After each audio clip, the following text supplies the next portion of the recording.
Well, it's been a long time since I have done a video. Oh, my little doggy wants to come up my lap again. All right, come on, little doggy. Come on. Come on. Okay.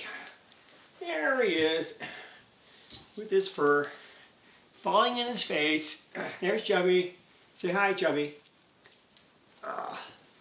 Anyway, today, well, I have not been on for quite a while, I know. It's only because I really don't have a whole lot going on.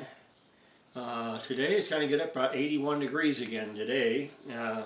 It has been near 70, but we're going back into another warm-up period again. So it'll be 80 for a couple of days and probably around mid-70s, which is about right for this time of the year. And the other thing I did, I drove down and I saw my cardiologist, my normal yearly checkup, and he checked my heart out. He checked the arteries in both sides of my neck, and he said everything is fine. In fact, he went ahead and decreased some of my meds I was on. I knocked those down too. So my heart's actually doing really good. Although the PET scan showed, of course, there's calcification in the arteries, which is normal for when you get to be 70 like me. But as far as that goes, everything looks fine. I don't see my oncologist until June, but the cardiologist said, well, that'll be it for a year unless you have some other problems. He said, to get a hold of me on, he said, everything looks fine, at least for another year. So we're just going to do this year by year in case something else happens, but I do have a stent in there holding my artery open, so after they cleaned it out. So, and I have blood tests done every couple of months anyway. So, but so far so good. We're doing good there. And then I also got something in the mail today, so I'm going to open that up. And this dog is wagging his tail. He's going to have to jump down in the middle though, I'm sure, because I don't think he's going to like this. I've got my box here. It came from, where did it come from? We came from Starcrest Drive, Monroe, North Carolina. Okay. And this was a sabot and bullet for my 50 caliber, my modern black powder rifle. I saw they had it available, and they are only like $11 each, so they are cheaper than most other stuff. But the main thing on these was, it's black powder, but low drag sabot, and what are they? They are hollow point bullets. These will spread open and blow a big hole in something with a black powder even. So my other ones are just plain old normal slugs, but these are for my 50 caliber. They're 240 grain bullets. A grain is the weight of the bullet, so it's a 240 grain weight bullet. And since mine is a modern black powder firearm, it can take stuff of this size with no problem. And like I said, these are only like $11 each, which is cheap for any kind of bullets. So, and the sabot itself, which is, it's a plastic casing. You can see it right here on the picture itself. So yeah, so it was cheap enough. Unfortunately, it took a while to get it though, because where I got it from, like every place else who's supplying bullets and ammunition, modern or otherwise, there is a big backlog because of all the people ordering this stuff.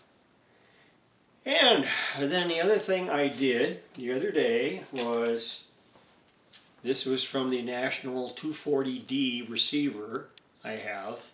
This is the original melted cover for the tuning dial. It's what it looked like. It's discolored and everything else. Let's see if I get it in the light. I don't know if it'll be worse yet, but let's see. Well, kind of hard to tell, but it is really super dingy. You can see it's kind of like almost brown. You could barely see through it. Well, I put it on,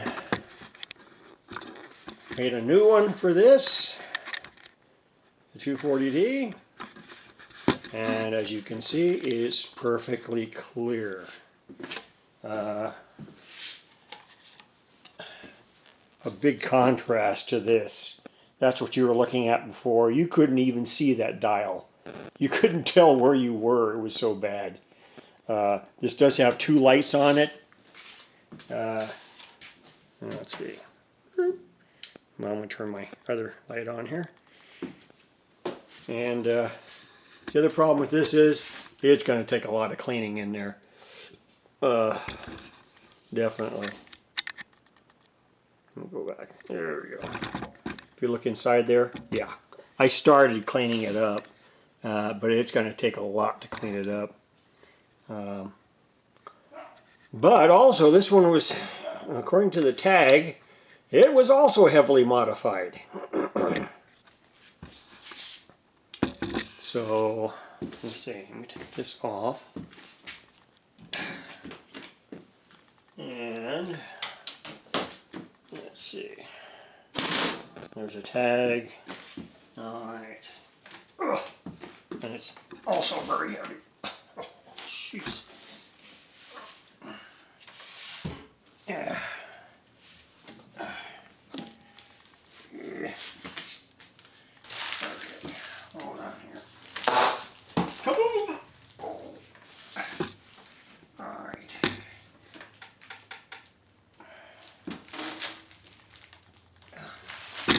Let's try that. And let's get my light over here. You can see the caps have all been replaced. Someone was playing around with it. And apparently what they did down here was this goes to a new antenna coax, I mean a connector in the back for coax. But you see the wires is just hanging there. So what we got to do there is we have to use something called a balun. I'll have to hook it to this, and then I can hook it to the connector down here for the antenna. And when we do that, then we should be able to have a functioning connector in the back. So that'll be the next project I have to do on this. So, oh yeah, there's always some little thing you got to do. But if you look at that, yeah, it's every last part, every last cap, except for a couple of micas in there, have been replaced. So, anyway, that's what I got for you today. And we'll talk to you guys later. Bye.